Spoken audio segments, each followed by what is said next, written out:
What if magic disappeared from the Harry Potter universe overnight? Imagine every single witch and wizard losing their magic right in the middle of the Second Wizarding War, with Voldemort alive and at the absolute peak of his power. Wands become sticks, Hogwarts crumbles, Azkaban's prisoners walk free, and the most feared Dark Lord in history becomes nothing more than a bald man named Tom with serious anger issues. But here's the twist nobody sees coming. Losing magic doesn't save the wizarding world. It might actually destroy it faster than Voldemort ever could. Let's set the scene. It's somewhere between 1996 and 1997. Voldemort has returned to physical form.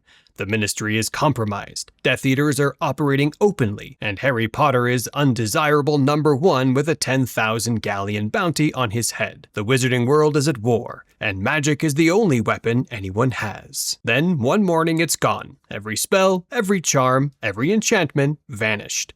Without warning or explanation, just silence where magic used to hum. Now the question becomes who survives. Start with the most immediate and terrifying consequence: infrastructure collapse. The wizarding world runs entirely on magic. Every major institution and mode of transportation depends on it. And unlike Muggle infrastructure, there's nothing to fall back on. When magic disappears, everything built on it disappears with it. Take Hogwarts. The castle itself is supported by magic, literally incapable of being maintained by any other means. The moving staircases, the enchanted ceiling in the Great Hall, the protective enchantments that have guarded the school for 1,000 years, all gone. Even Dumbledore's enchantments over the school, the protections he spent decades layering over Hogwarts. The defenses he held during countless crises fail instantly. Hogwarts is unplottable, meaning it doesn't appear on any map, and it's bewitched so that Muggles who approach only see a crumbling ruin with a sign warning them to keep out. Without magic, it's exactly what it becomes. And if the spell holding the physical structure together fail, we're not talking about a building that just looks old. We're talking about walls that collapse, staircases that crash down, towers that buckle. There are hundreds of students inside this building when it happens. The casualties would be immediate and devastating. And then there's the question of what happens to Hogwarts ghosts. Nearly Headless Nick, the Bloody Baron, Peeves. They exist somewhere between alive and dead, bound to the castle through ancient magic. If that binding breaks, they either vanish entirely or, worse, remain as purposeless spirits trapped in a crumbling building with no understanding of why they're still there. The enchanted portraits, including every former headmaster hanging in Dumbledore's office, go silent. Centuries of accumulated wisdom stored in painted figures that could talk, advise, and move between frames, reduced to oil on canvas. Dumbledore's portrait, the one Snape relied on for guidance throughout the war, becomes a painting of a dead man staring at nothing. The Forbidden Forest, pressed right against the castle grounds, holds creatures that have coexisted with wizards for centuries under fragile, magically enforced boundaries. Centaurs who already distrusted humans' authority lose the one thing that kept them negotiating: the fact that wizards could push back. Unicorns whose blood carries magical healing properties become targets for anyone desperate enough to hunt them. The giant squid in the Black Lake and the merpeople colony below the surface find themselves in a world where nobody can communicate with them, and nobody is coming to maintain the balance. The Ministry of Magic sits deep underground beneath Whitehall in central London. Harry saw hundreds of witches and wizards in the atrium alone during his visit,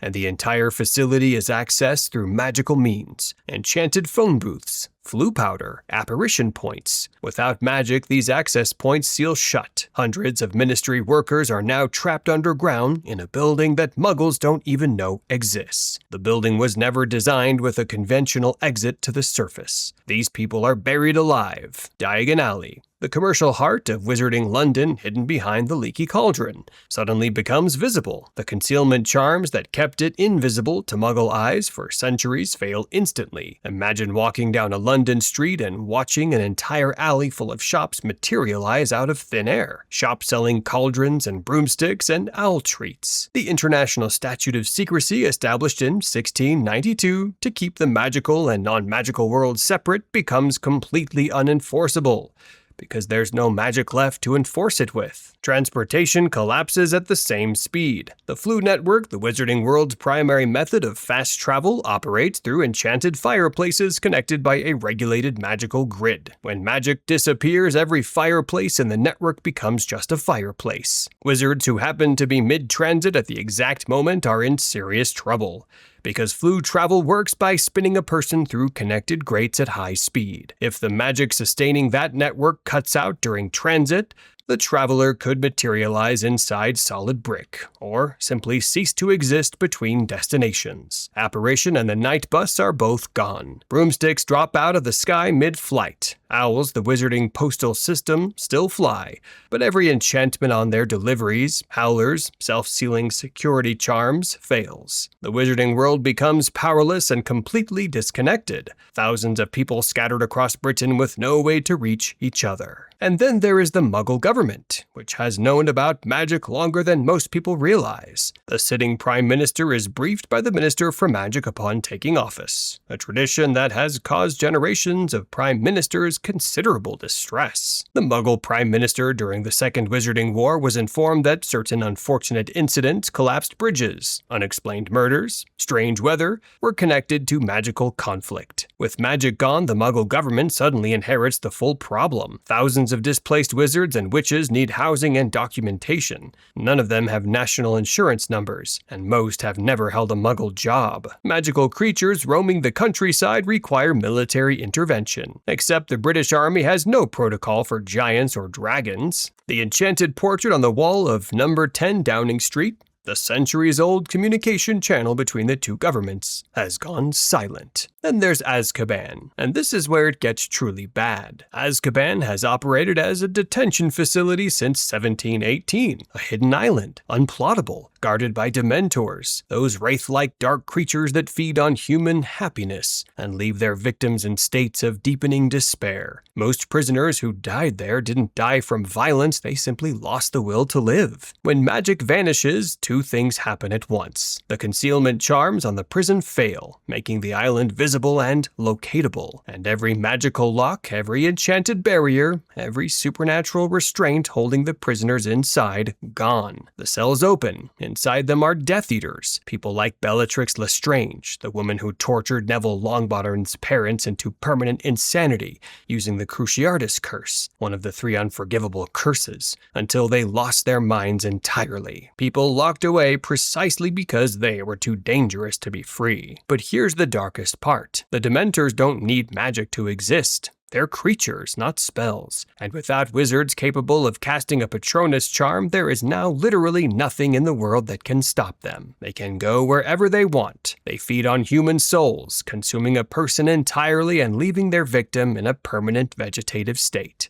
Without a single witch or wizard able to produce a Patronus, the Dementors become an extinction-level threat, not just for wizards, but for every living person in the British Isles. And the Dementors aren't the only monsters that slip their leash. The wizarding world also uses magic to contain things, and those containment measures are about to fail. Giants are immensely powerful creatures, so physically overwhelming that most spells have little to no effect on them, which means even with magic they were difficult to control. During both wizarding wars, Voldemort deployed giants to exterminate muggles, relying on their brute force because even magical methods struggled to manage them. Without wizards to redirect or contain them, giants simply rampage, and now nobody can stop them. Acromantula's massive, intelligent, carnivorous spiders fought on Voldemort's side during the Battle of Hogwarts. They live in colonies, breed quickly, and eat people. Dragons kept in reserves managed by wizards like Charlie Weasley are now uncontained. Werewolves like Fenrir Greyback, already an associate of the Death Eaters, grow even more dangerous because the Wolfsbane potion that mitigated their transformations no longer works. The magical ecosystem detonates and everyone within 100 miles feels the shrapnel. St. Mungo's Hospital for Magical Maladies and Injuries, hidden behind the facade of a defunct London department store called Purge and Dow's Ltd. loses every tool it has. Healing magic accounts for the vast majority of wizarding medicine. Skellygrow, the potion that regrows bones overnight, becomes inert liquid. Blood replenishing potion stops working mid-transfusion. The staff in the spell damage ward, already managing long-term patients like Neville Longbottom's parents,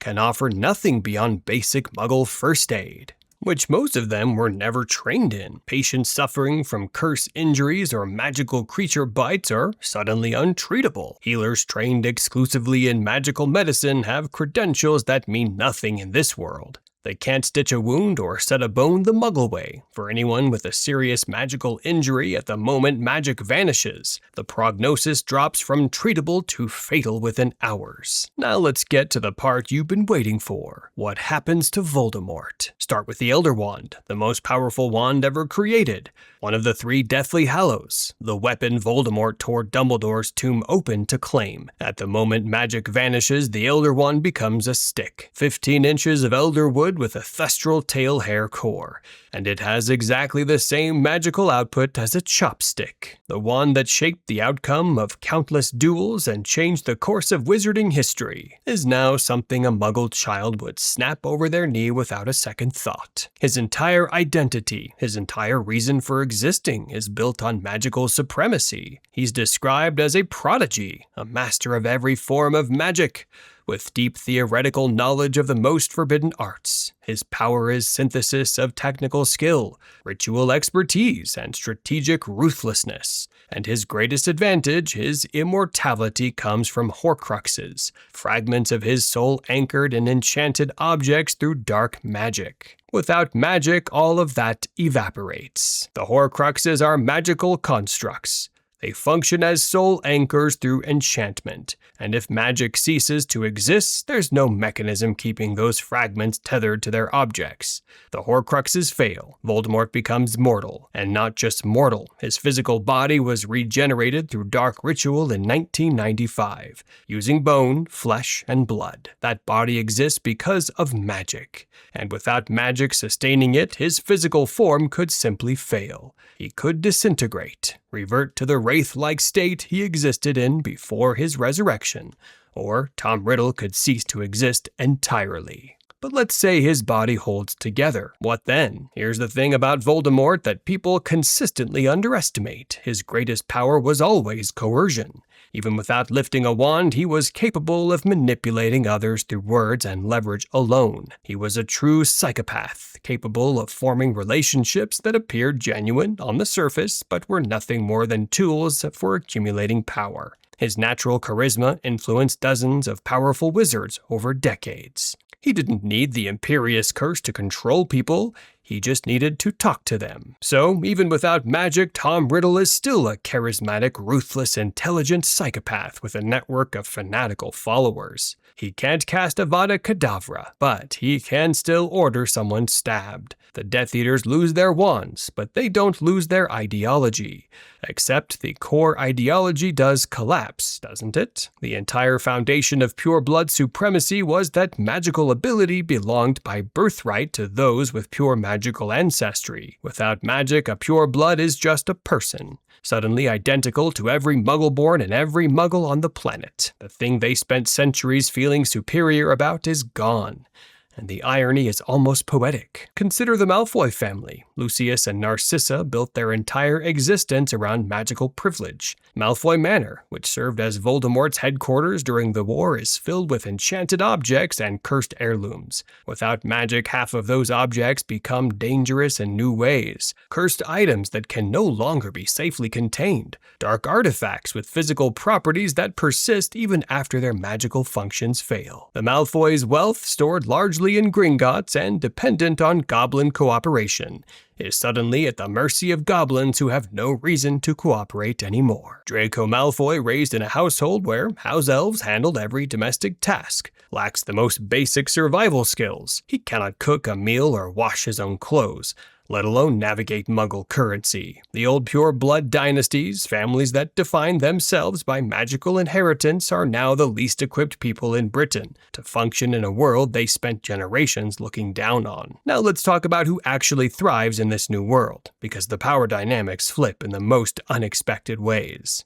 First, squibs. In the normal wizarding world, squibs are non-magical people born to magical parents. Treated as second-class citizens, an embarrassment. Families like the Blacks literally disowned squib children and erased them from the family tree. Even tolerant families were apparently embarrassed about having a squib relative who'd integrated into Muggle society. But now, squibs are the most prepared people in the entire wizarding world. They already know how to live without magic. They already understood Muggle technology, Muggle jobs, Muggle infrastructure. While pure-blood wizards stand around trying to figure out how a light switch works, squibs are already adapted. They become the bridge between the collapsed magical world and the Muggle one. The people treated as worthless suddenly become the most valuable members of their community. Angus Buchanan, a squib who wrote the book My Life as a Squib in 1900 before going on to become a Scottish rugby star, was ahead of his time in ways nobody could have imagined. His message that a squib's life holds value beyond magic becomes the survival manual for an entire civilization. Then there are house elves, and this is where the scenario gets truly wild. House elf magic is fundamentally different from wizard magic. It's not the same system at all. Dobby and others demonstrated this clearly. House elves can apparate in and out of Hogwarts, a place where wizards explicitly cannot. They perform powerful wandless magic operating on entirely different principles,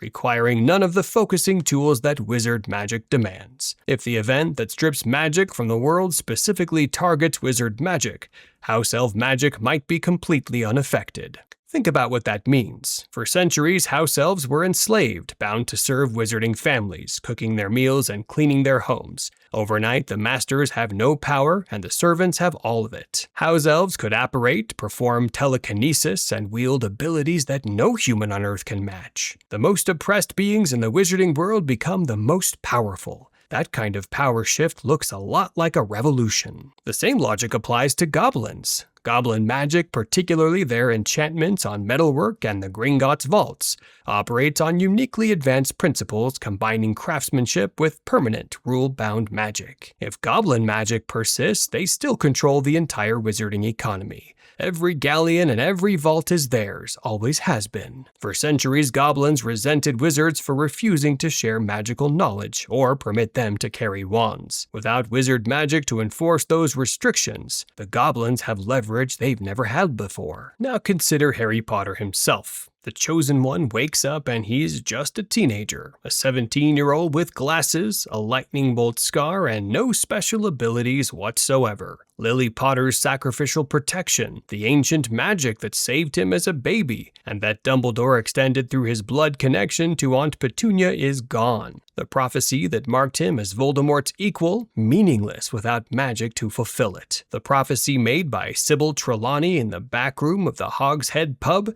declared that a child born at the end of July would have the power to defeat the Dark Lord, and that neither could live while the other survived. Voldemort's obsessive fixation on that prophecy drove every major decision he made. The murder of James and Lily Potter, the targeting of an infant, even the creation of additional Horcruxes as insurance. Without magic, the prophecy is just words spoken by a woman drinking sherry in a pub. There is no magical force binding Harry and Voldemort together. The scar on Harry's forehead, once a conduit for a psychic link between them, is now just scar tissue. The entire narrative of Chosen One versus Dark Lord dissolves into irrelevance, leaving two ordinary people with an extraordinary personal grudge. Harry can't cast Expelliarmus or summon a Patronus. He can do nothing except what any ordinary person could do. And he wouldn't be facing this alone. Ron Weasley, whose entire family relied on magical trades, a father who worked in the Muggle Artifacts office, brothers who ran a joke shop built entirely on enchantments, suddenly has no employable skills in the world he grew up in. Hermione Granger, the brightest witch of her age, described by Dumbledore himself as having abilities beyond most adult wizards, becomes just another exceptionally clever Muggle. Except Hermione has one advantage almost nobody else in the wizarding world shares. She grew up Muggle. She attended Muggle primary school. Her parents are dentists, and she spent the first 11 years of her life in a world without magic. She understands electricity and modern medicine. She knows how to navigate a society that runs on technology instead of spells. While pure-blood wizards struggle to use a telephone,